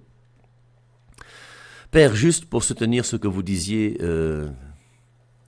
mercredi soir sur l'amour et la sexualité dans le plan de Dieu. Beaucoup de jeunes pensent que ce n'est pas possible parce qu'ils ne fournissent tout simplement aucun effort. Ils veulent faire comme tout le monde. Ils n'ont pas de principes, encore moins de personnalité. Même si on n'est pas chrétien, il faut quand même avoir des principes et les respecter. À 18 ans, quand j'ai refusé de sexer, comme vous dites, avec mon premier show, que j'aimais beaucoup, il est allé avec ma voisine pour me blesser et j'en ai souffert énormément. Mais je n'ai pas cédé. Et je n'étais même pas aussi accro à Jésus qu'aujourd'hui. J'ai eu mon bac, je suis allé à l'université, j'ai connu un autre amour. J'ai dit non, pas de sexe, regardons devant, pensons à notre avenir, mariage chrétien. Il accepte, il respecte mon principe, il est protestant, mais il sexe avec d'autres filles et une d'entre elles tombe enceinte. Moi, je l'aime et j'en souffre. Je prie le Seigneur pour y voir plus clair. Présentement, je ne le cherche plus et lui, de son côté, se cache honteusement. Mais je n'arrive pas à le détester, amour impossible peut-être. Mais je suis contente parce que si j'avais sexé avec lui, je m'en voudrais à mort. Aujourd'hui, je suis en 5e année à l'université, je suis vierge, j'ai confiance en Dieu et j'attends le vrai amour. C'est dur, mais je m'accroche. Nota bene, je ne suis pas malade, je ne me masturbe pas. Les jeunes doivent s'aimer eux-mêmes car ils sont à l'image de Dieu et ils doivent croire au vrai amour pour un monde meilleur qui plaise à Dieu. Trop de sexe rend abruti et inhibe le vrai amour. Beaucoup de courage pour la caravane. Le Seigneur lui-même fera le reste. Alors voici ce dernier témoignage qu'on vous donne ce matin. Alors on pourra peut-être ce soir parler un petit peu plus de la vie spirituelle et même de la vie affective, sentimentale, sexuelle. Mais c'est beau de voir ces témoignages et je me réjouis moi de voir que quand même on a beau se battre comme on fait, on a beau se battre. Je vous rappelle quand même que jusqu'à aujourd'hui je n'ai jamais trouvé 1500 personnes ici au Cameroun qui me donnent 1000 francs par mois. Mais ça c'est pas grave parce qu'il me faut 1,5 million pour vivre chaque mois. Donc c'est pour ça qu'on a fait aussi la fête des récoltes. Heureusement, Laurence vous a raconté comment on a réussi à dédouaner facilement notre matériel et on rend grâce à Dieu pour cela. Dieu s'occupe de nous. Mais n'hésitez pas non plus, non seulement à pouvoir témoigner comme on l'a fait depuis 2 jours. Je trouve que ces témoignages sont très beaux. Et puis n'hésitez pas non plus, faites des récoltes dans ce mois de juin. N'oubliez pas, et si vous pouvez faire un petit quelque chose, n'hésitez pas. Vous connaissez mon Orange Money et mon Mobile Money. Vous connaissez aussi notre puce marchande. Et puis si vous voulez des informations, vous pouvez nous saisir quand vous voulez, que ce soit Laurence ou que ce soit moi. Car il a fait des merveilles dans ta vie et t'a sauvé de la boue.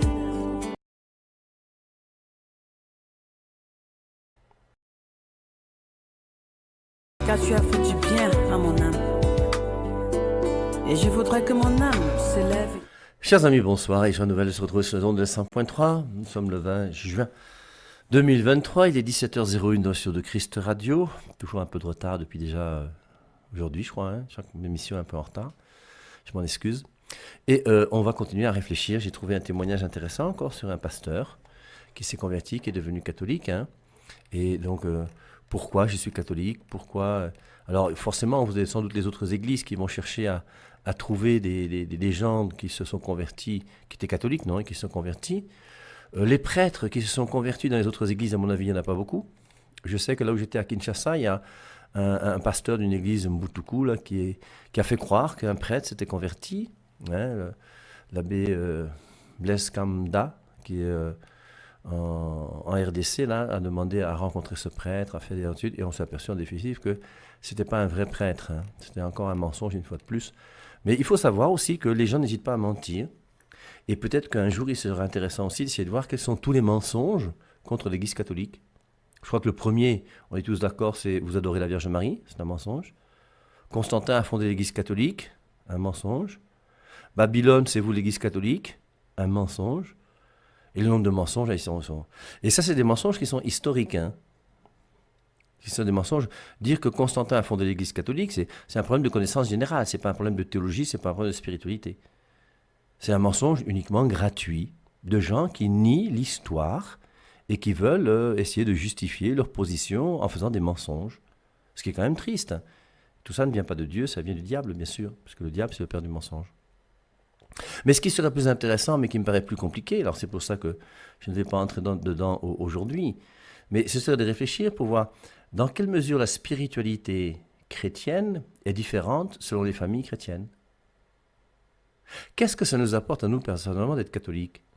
En tant que catholiques, qu'est-ce que nous pouvons dire que nous avons de plus que les autres qui ne sont pas catholiques? Alors, en réfléchissant un peu aujourd'hui, on dit que on reconnaît un arbre à ses fruits. Quels sont les fruits du protestantisme? Je ne dis pas qu'il n'y en a pas. Hein. Ce n'est pas ça que j'ai dit. J'essaye de réfléchir avec vous. Et nous devons devenir intelligents et essayer de réfléchir. Mais je pose la question, quels sont les fruits du protestantisme? Quels sont les fruits du pentecôtisme? Quels sont les fruits des adventistes? Quels sont les fruits des témoins de Jéhovah? Quels sont les fruits des catholiques?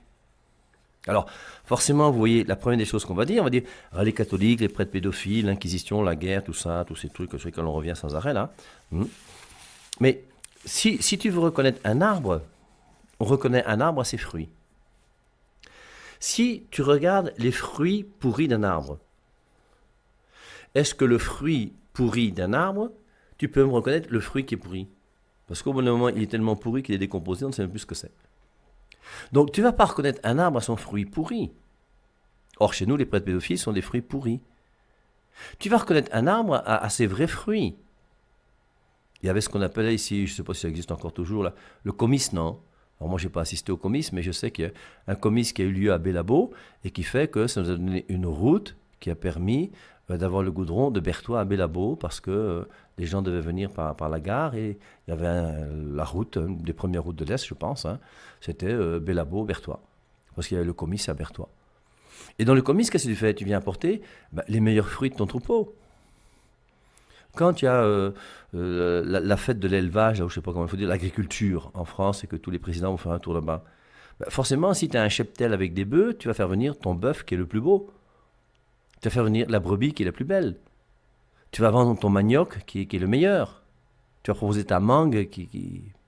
Et forcément, on reconnaît un fruit à son arbre. Et un arbre donne de bons fruits. Quels sont les bons fruits donnés par toutes nos différentes dénominations? Alors, première des choses, si vous prenez Martin Luther comme un fruit positif, moi, je avoue qu'on peut déjà commencer à discuter sérieusement ensemble. Si vous me dites Martin Luther King, là, je vais vous respecter. Parce que Martin Luther King était un pasteur qui était très intéressant. Et Martin Luther King, c'est un pasteur qui a lutté d'une manière farouche pour pouvoir permettre justement de tuer le racisme aux États-Unis. Et il en est mort. Il a défendu la cause, il en est mort. Alors, et au moins la cause qu'il a défendue était honorable et bonne. Maintenant, dans ses livres, au niveau de la spiritualité, quelle était sa spiritualité? Vous, mes frères protestants, que j'attaque souvent, que j'agresse souvent, demandez-moi de lire un livre très spirituel de la la tendance protestante. Si vous me demandez à moi aujourd'hui, je vais vous dire, mais lisez Sainte Thérèse d'Enfant Jésus, manuscrit autobiographique. Lisez Le Château des Sept Demeures de Sainte Thérèse d'Avila. Lisez Flamme d'amour de Saint Jean de la Croix. Et des livres mystiques, on en a en pléthore. On a des étagères entières de livres spirituels, mystiques, qui conduisent les gens à un discours comme le mariage spirituel entre Dieu. On parle même dans l'Église catholique de mariage mystique. Jusqu'à aujourd'hui, je n'ai jamais entendu de Salah Samba parler de mariage mystique. Bon, il est mort, c'est pas maintenant qu'il va en parler. Camden Bienodor non plus. Tous ces pasteurs sont là pour vous dire prophétie, prophétie, prophétie. Mais dans le fond même d'une relation personnelle, amoureuse avec Dieu profonde et grande, on est où? Mais quelque part, ce que je vous dis là, je pense, est légitime. Et une chose qui nous sauve, nous les catholiques, comme je vous dis, c'est l'Eucharistie. Le fait d'avoir l'Eucharistie dans l'Église catholique fait que je vis une relation personnelle, amoureuse avec Jésus-Christ présent dans l'Eucharistie, qui est unique et que vous allez retrouver dans aucune autre Église en dehors des orthodoxes. Et c'est pour ça que les orthodoxes vont être aussi plus doux, plus calmes, comme nous les catholiques, plus bienveillants. Et on n'est pas né d'une révolte. C'est pour ça qu'au bout d'un moment, les pentecôtistes sont obligés de se révolter, de parler fort, de crier. Ils crient même quand ils parlent à Dieu. Dans l'Église catholique, on ne crie pas. On fait l'adoration du Saint-Sacrement. Vous rentrez dans un monastère, c'est le silence. Il y a la clôture, les endroits où on laisse les moines en prière, en silence avec leur Dieu. Il y a quand même des différences qui, à mon avis, sont palpables et qu'on peut découvrir et trouver. Moi, je pense. Alors, on y réfléchira avec le temps, hein. Mais je crois que c'est important et c'est là où on va comprendre que les moyens que l'Église catholique nous donne pour nous sanctifier sont les meilleurs moyens qui existent sur la terre. Et d'une manière claire, le fait qu'on ait 7 sacrements, c'est quand même pas rien. Vous n'en avez plus que 2, quelquefois il y en a même plus 0, il n'y a plus rien du tout. Vous n'avez plus que la Bible et des versets bibliques, et au bout d'un moment, on devient sec. Alors, il y a quelqu'un qui m'a envoyé un message ce matin, alors j'ai pas eu le temps de lire parce que, quelque part, j'étais un peu pressé, puis bon, la maladie me dérange un peu quand même quelque part, même si ça va déjà un peu mieux. Et je ne pense pas que j'ai retrouvé, mais c'est une personne qui disait qu'elle avait fait un tour, faisait une sorte d'étude, pour voir, et elle disait qu'il y a beaucoup de gens qui ont des problèmes psychiatriques qui viennent des nouvelles églises. Alors, c'est un argument qui ne me plaît pas, parce que c'est facile de dénigrer ça sans avoir des faits réels et clairs. Mais quelque part, je peux le comprendre. Parce que quelque part, il y aura un déséquilibre. Et au bout d'un moment, tu es tellement sûr de toi avec tes versets bibliques que tu penses même déjà que Dieu te parle directement. Quand Dieu commence à te parler directement, si c'est le diable qui te parle, tu vas commencer à marcher nu en route, à faire n'importe quoi. Hein. Il faut quand même qu'on mette les choses au clair. Et je crois que on peut, de même qu'on peut reconnaître, alors on a entendu que dans les nouvelles, l'ambassadeur LGBT de France va venir au Cameroun. Personnellement, je suis absolument contre. Si on me demandait mon avis, je serais le premier à aller à l'aéroport lorsqu'il va atterrir, puisque l'ambassadeur français a demandé, n'est-ce pas, qu'on puisse inviter cet homme ici au pays. Personnellement, moi je suis absolument contre. Et je ne pense pas d'ailleurs que le gouvernement va accepter qu'un homme comme celui-ci, je crois que la France est un des seuls pays au monde dans lequel il y a un ambassadeur LGBT. Un ambassadeur qui vient prôner l'homosexualité, le transgenre, toutes ces bêtises-là. Heureusement que la CNC a déjà pris position en disant qu'on ne veut plus voir de choses homosexuelles dans les dessins animés qu'on propose à nos enfants. Je pense que forcément l'ambassadeur va recevoir une lettre assez sérieuse pour faire comprendre que, écoutez, vos bêtises, là, on en est fatigué, on en a ras-le-bol. Et c'est terrible de voir qu'au bout d'un moment, on arrive quand même à des aberrations au nom d'une sorte de réflexion bizarre. Et forcément, après, il y a un déséquilibre. Et dans ce déséquilibre, regardez déjà les conséquences chez les Blancs de ces gens qui, à 14 ans, 15 ans, 16 ans, ont commencé à vouloir devenir une femme alors qu'ils étaient un garçon. Ils ont commencé à prendre des hormones, on a fait des opérations, et maintenant, ils portent plainte parce qu'ils veulent retrouver leur état initial qu'ils ne peuvent plus retrouver. À cause de la théorie du gender, que ce français bizarre que je déteste, même de nom je ne le connais pas, va venir exposer l'histoire du genre. Mais je ne sais pas comment ça va se passer. En tout cas, je ferme la parenthèse, je reste tranquille, je me suis exprimé, j'ai dit ce que j'avais à dire. Et on continue nous, avec des choses plus sérieuses. Alors j'ai trouvé ce matin, conversion d'un pasteur évangélique au catholicisme, c'est un autre. Il s'appelle Adelnilton Turkete. Je ne le connais pas, je n'ai jamais entendu parler. Et voici son témoignage. Après 20 ans passés dans les communautés évangéliques, le pasteur Adelnilton vit une nouvelle conversion, cette fois à l'église catholique romaine, qui est l'église de son enfance. Cela fait 20 ans, le 27 mars 1994, que ce pasteur a été baptisé dans l'église évangélique. Donc le 27 mars 1994.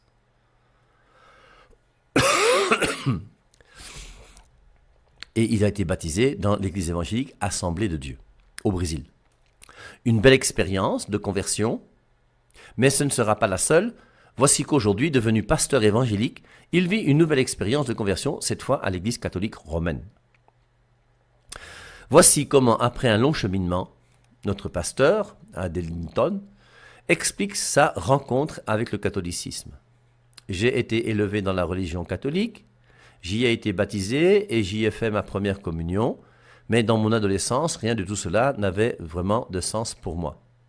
J'ai fait partie de mouvements liés à la théologie de la libération et avec le temps, je me suis éloigné de l'Église. Encore quelqu'un qui aura pu témoigner pendant les années où il était pasteur que j'étais catholique. Et je vous rappelle, vous tous là, qui dites j'étais catholique, malheureusement dimanche soir je ne serai pas là parce que vendredi je vais voyager pour partir en Guinée-Conakry comme je vous l'ai dit et je vais revenir le 4 juillet. Mais après, à partir du 4 juillet, je serai là pratiquement tous les dimanches, je pense jusqu'au mois de décembre. Et dimanche soir à 19h, je vous rappelle qu'il y a les réponses aux questions. Et si vous voulez faire un témoignage et montrer pourquoi vous avez quitté l'église catholique pour devenir de telle église, ne vous gênez pas, moi ça ne me dérange pas. Alors il ne faut pas que ce soit trop long bien sûr, mais après je vais donner forcément mes raisons pour montrer pourquoi tu as eu tort de quitter l'église catholique. Et la plupart des gens qui vous disent j'étais catholique, ça ne veut rien dire. Demandez-leur, tu étais catholique, la Bible est née en quelle année? La Biblette est née en quelle année? L'Église catholique est née quand?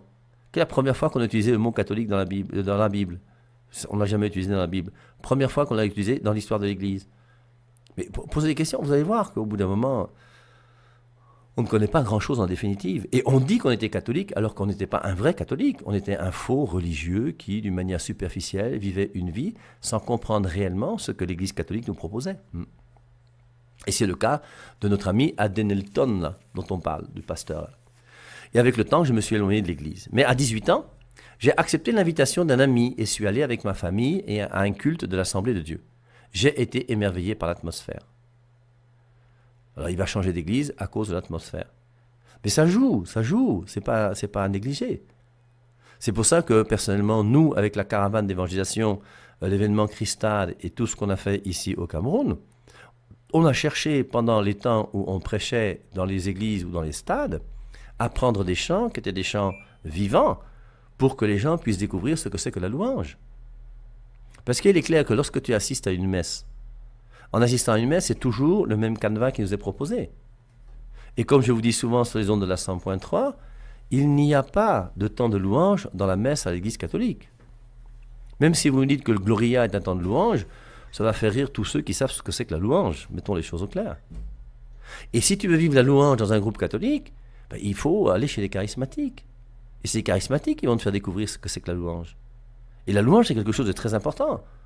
Et moi, j'ai été très heureux de travailler des années avec Laurence, qui vraiment avait un charisme particulier pour la louange. C'est elle qui a animé Christade pendant 15 ans. C'est elle qui a animé les semaines d'évaluation à partir du moment où elle s'est intégrée dans la caravane et qu'elle a voulu se mettre au service de Dieu à travers cette structure. Et elle a aidé beaucoup de gens à prier grâce à la louange. Et je comprends que donc, toi, quand tu vas à la messe, tu as 14 ans, 15 ans, 16 ans. Pardon. Ton père et ta mère ne t'expliquent pas trop ce que c'est que la liturgie. On ne t'explique pas trop ce qui se passe. Si bien qu'il y a même des enfants qui viennent prendre la communion alors que leurs parents ne leur ont même pas expliqué ce que c'était. Et l'enfant qui va prendre la communion, lui, il ne fait rien de mal. C'est son père et sa mère qui font mal parce qu'il n'a pas expliqué. Les parents devaient expliquer à l'enfant qu'un jour, tu prendras la communion. Pour le moment, tu ne peux pas. Et expliquer ce qu'est la communion. Il devait savoir lui-même qu'il ne devait pas se lever pour prendre la communion. Et donc, c'est comme ça. On est catholique, alors on fait des choses, on ne sait pas trop pourquoi, on est là. Vous connaissez la phrase fétiche du Père et Marie. Le Seigneur soit avec vous. Vous répondez avec votre esprit. Il s'agit de quel esprit? Il ne s'agit pas de l'Esprit Saint, en tout cas, que les choses soient claires. Et pour mettre les choses au clair, il s'agit d'esprit du prêtre. Alors nous, sur la 100.3, on connaît ça déjà depuis longtemps. Mais combien de chrétiens et de millions de chrétiens dans le monde entier vous redisent 4 fois la messe et avec votre esprit ne savent pas de quel esprit il s'agit? Donc il faut quand même qu'on se réveille, nous aussi, les catholiques, et qu'on fasse comprendre à nos frères catholiques que vous avez raison d'être catholiques et donner des raisons explicites et claires pour leur faire comprendre ce qu'ils doivent vivre. Et la plupart, c'est clair. Bon, tu es à la messe... D'ailleurs, depuis déjà une quinzaine d'années, on s'aperçoit comment les églises sont vides de la jeunesse. Moi, c'est le constat que j'ai fait déjà quand on finissait avec nos dernières semaines d'évangélisation, que les jeunes étaient de moins en moins nombreux à l'église. On les voit de plus en plus dans les bars. Il faut qu'on se pose la question. Et l'église et les parents, qu'est-ce qu'on fait? Mais à 18 ans, j'ai accepté l'invitation d'un ami et suis allé avec ma famille à un culte de l'Assemblée de Dieu. J'ai été émerveillé par l'atmosphère.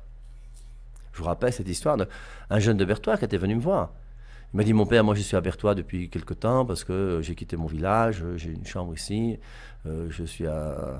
Et puis il y a une amie pentecôtiste qui m'a demandé d'aller dans son église. Est-ce que vous pensez que je peux aller à l'église là, dimanche prochain ou est-ce que... Je lui ai posé 3 questions. Il a eu 0 sur 20. Je lui ai dit que, gars, vu ta connaissance que tu as aujourd'hui, si tu pars dans cette église là, tu vas rester. Comme a fait ce pasteur. L'atmosphère était bonne. Et le garçon, d'ailleurs, je lui ai dit, viens faire le groupe biblique du Père et Marie d'abord pendant 3 mois. Tu vas te former pendant 3 mois pour savoir où se trouve la vérité, qu'est-ce que la Bible, comment comprendre la Bible, etc., etc., etc. Et après 3 mois, il est revenu me voir, il m'a dit, mon père, j'ai fait 3 mois comme tu m'as demandé. Maintenant, je fais comment? J'ai dit, vas-y, alors il n'y a pas de souci. Va à ta messe d'abord le dimanche ou le samedi soir. Et puis quand tu vas au culte là-bas, et quand il est revenu dans la semaine, me dire, mon père, j'ai été tellement émerveillé qu'au moment où on a lu l'évangile, les gens ont pris un chant, c'était tellement vivant que ça a touché mon cœur et je me suis mis à pleurer seul. Il a fait 15 ans dans l'église catholique, il n'a jamais pleuré. Et maintenant il arrive, il pleure. Et vous voulez qu'il ne soit pas ému, pourquoi? Et forcément, il y a quelque chose de réel qui se passe. Donc, mais à 18 ans, j'ai accepté l'invitation d'un ami et suis allé avec ma famille à un culte de l'Assemblée de Dieu. Et j'ai été émerveillé par l'atmosphère. Je n'avais jamais ressenti une telle sensation. Je me suis senti touché par Dieu et j'ai suivi ce chemin. Et ne croyez pas que quelqu'un quitte l'Église catholique parce qu'il est bête et idiot. Il quitte l'Église catholique parce qu'il a trouvé quelque chose de mieux de l'autre côté. Parce qu'il ne sait pas ce qu'il avait à l'intérieur de l'Église là où il était. Il n'est nullement dans mon intention de renier ce processus de conversion. Et le pasteur reconnaît que ce jour-là, oui, il y a eu quelque chose qui s'est passé dans sa vie. Il est né de nouveau. Il a donné sa vie au Christ. Il s'est agi d'une expérience réelle, véritable, qui a produit des fruits dans ma vie. Il a rencontré Jésus-Christ. Et c'est pour ça que l'Esprit Saint ne travaille pas uniquement dans l'Église catholique. L'Esprit Saint peut travailler aussi dans d'autres églises, même si ce sont des églises qui enseignent des choses qui sont après bizarres. Mais ce n'est un secret pour personne que l'expansion du protestantisme au Brésil, en particulier la branche pentecôtiste, s'est accompagnée d'une vision très anti-catholique. Comme d'habitude, on retombe toujours dans les travers de ces nouvelles églises qui malheureusement disent souvent des choses qui ne sont pas vraies. Donc, je reprends ça, mais ce n'est qu'un secret pour personne que l'expansion du protestantisme au Brésil, en particulier la branche pentecôtiste, s'est accompagnée d'une vision très anti-catholique. L'Église catholique était synonyme d'idolâtrie, le pape était l'antichrist. Et c'est comme ça que toujours, voilà comment on nous dénigre. Et tant que vous croirez que nous sommes des idolâtres, et tant que vous croirez que le pape est l'antichrist, et tant que vous croirez d'une manière absurde qu'Apocalypse chapitre 17 et 18, Babylone c'est l'église catholique, vous n'évoluerez jamais et vous resterez dans votre bêtise. Le réseau social Orkut, Brésil, bon moi je ne connais pas, étant alors en plein essor, j'entrais dans une communauté de débat entre catholiques et évangéliques. Et c'est pour ça qu'il faut chercher à débattre ensemble. Cette communauté rassemblait un nombre intéressant de catholiques et d'évangéliques. Nous y avions des débats théologiques magistraux, mais ne manquaient pas aussi des exemples extrémistes de fondamentalisme religieux des deux côtés. Il y avait des catholiques extrémistes et puis il y avait des pentecôtistes extrémistes. La première fois que j'ai participé à une discussion dans la communauté, c'était sur un thème biblique. Ce jour-là, j'ai eu une discussion serrée avec un catholique appelé Paul. Et j'ai pris la plus grande raclée d'interprétation biblique. Il est tombé sur un os. Comme la plupart d'entre vous, quand vous rencontrez le Père et Marie, je prends mon exemple à moi par exemple, c'est la radio, mais surtout par rapport à ce qui regarde les nouvelles églises, le nombre de références bibliques que je connais par cœur, je suis quand même un prêtre un peu atypique de ce côté-là. Et si c'est pour défendre ma foi catholique, vous-même vous savez que j'ai quand même les armes nécessaires. J'étais à bout d'arguments. J'ai pris la plus grande raclée d'interprétation biblique. J'étais à bout d'arguments. Étant un lecteur assidu de la Bible, je me considérais capable de discuter sur l'Écriture sainte, mais je suis resté bouche bée devant la sagesse et la connaissance de ce type. Comme quoi, mes amis, si nous-mêmes nous nous formons et nous avons des arguments, on va permettre aux gens de commencer à réfléchir aussi un peu. Depuis ce jour, j'ai étudié avec plus d'ardeur le catholicisme, ses traditions, le magistère, les dogmes, en particulier ceux en rapport avec Marie, mère du Maître. À la suite de quoi, tout sentiment anticatholique a disparu. Un sentiment anticatholique, c'est pas chrétien, hein? Tu as le droit de ne pas être d'accord avec ton frère. Comme moi, je ne suis pas d'accord avec les témoins de Jéhovah, les adventistes et tout ce que vous voulez, il n'y a pas de souci. Mais tout en n'étant pas d'accord avec eux, je n'ai pas de sentiment c'est simplement la peine, moi, personnellement, de voir que ce sont des gens qui, pour certains, sont quand même de bonne volonté et sont malheureusement dans l'erreur. Mais sinon, bon, j'ai jamais, moi, j'ai jamais dit que les témoins de Jéhovah, c'est le diable, que les musulmans, c'est l'enfer. Jamais, jamais, jamais. Et aucun catholique ne peut dire ça. Ça ne fait pas partie de notre spiritualité catholique. On a le droit de ne pas être d'accord avec quelqu'un et on discute, on apporte des arguments, on cause. Mais on n'a pas le droit de dénigrer la religion d'un autre. Ça, ça vient pas de Dieu, ça vient pas de l'Esprit Saint. À la suite de quoi, tout sentiment anticatholique a disparu. Il s'est aperçu quelque part que ce qu'on disait sur l'Église catholique n'est pas très juste. Et qu'il y a quelque chose quand même qui fait que les catholiques peuvent être sympathiques. J'ai amorcé une phase de fraternité et d'apprentissage.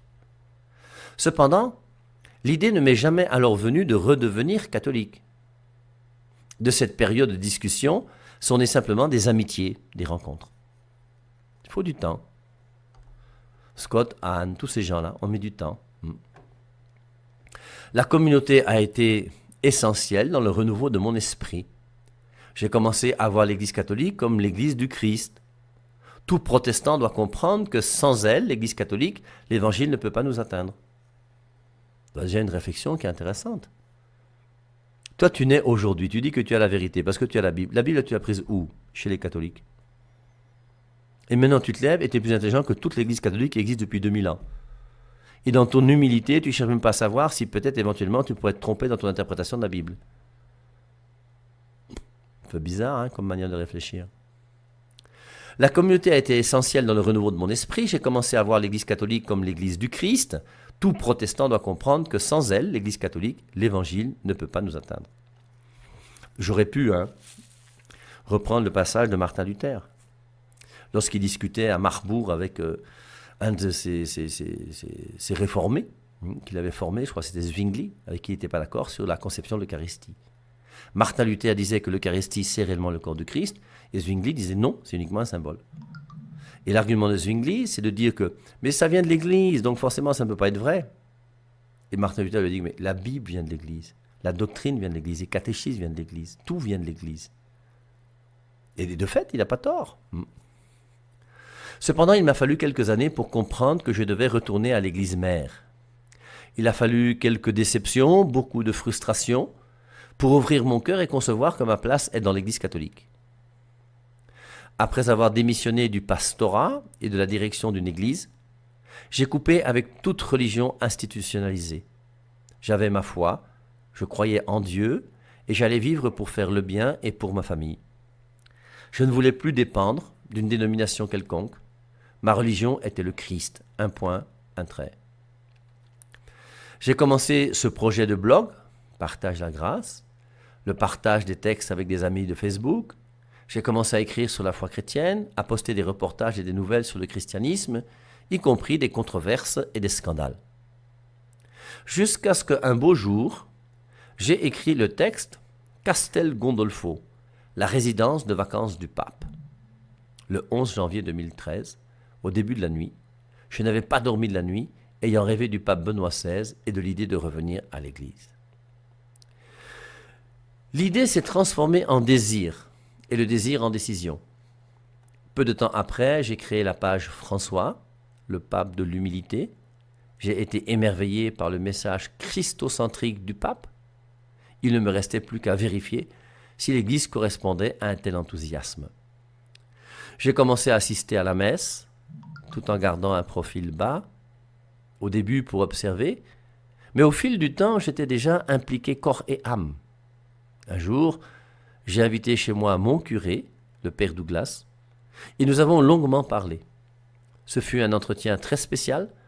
Je lui ai raconté mon histoire et j'ai reçu son soutien et son instruction. J'ai suivi une catéchèse pour adultes et maintenant, je vis intensément ce processus de conversion, apprenant à vivre cette foi millénaire dans sa plénitude. Une fois de plus, un témoignage. Alors, tout ça, vous voyez, ces témoignages, à mon avis, sont quand même intéressants. Ça nous permet d'essayer de mieux comprendre ce que nous, quelque part, on voudrait vivre. Hein. Et comprendre et justifier que ceux d'entre vous qui ont quitté l'Église catholique, alors vous avez vos raisons bien sûr, mais objectivement, rationnellement parlant, intellectuellement parlant, vous verrez que vos raisons sont quand même pas très, très, très solides. Et que forcément, on n'a pas le choix. À partir du moment où on dit qu'on aime Jésus-Christ, on ne peut pas aimer Jésus-Christ sans aimer sa parole, et on ne peut pas aimer avoir la parole de Dieu sans son Église. Donc aimer le Christ sans aimer son Église, ça n'a pas de sens. C'est pour ça que dans ma tête, moi, je n'ai jamais compris que quelqu'un peut dire « je crois en Dieu, le Père, le Fils, l'Esprit Saint, je crois à l'Église », et n'est pas dans l'Église que le Christ a fondée, qui a été fondée il y a 2000 ans. Et pour moi, c'est un non-sens. Tu ne peux pas dire « je crois en Dieu » et être pentecôtiste. Vous êtes né hier ou avant-hier. Ça n'a pas de sens. Et c'est pour ça, soyons logiques, hein, essayons de réfléchir. Alors maintenant, au-delà de ça, comme je vous disais au début de cette émission, l'important c'est quoi?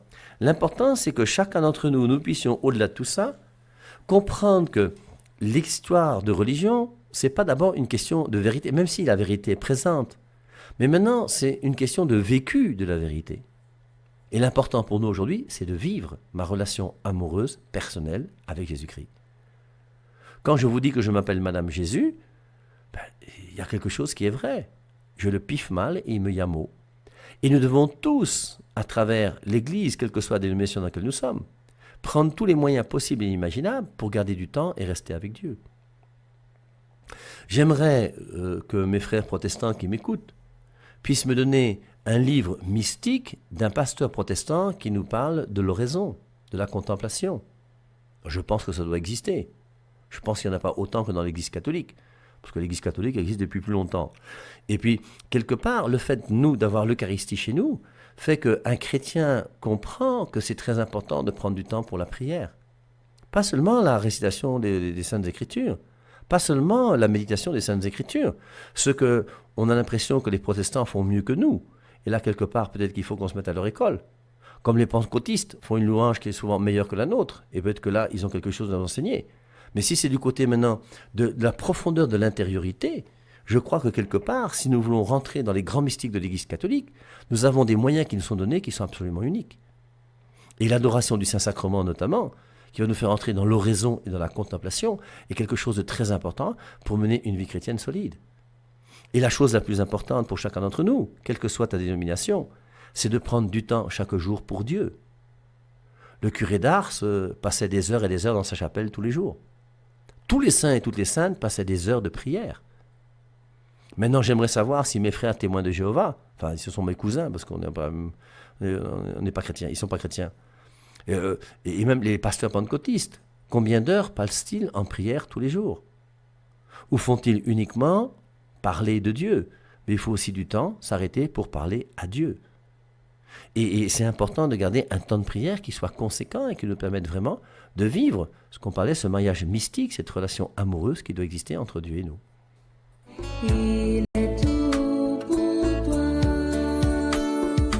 Mon âme, élève-toi et bénis le Seigneur, mon âme.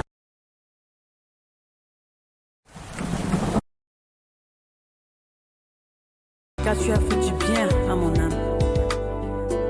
Et je voudrais que mon âme s'élève.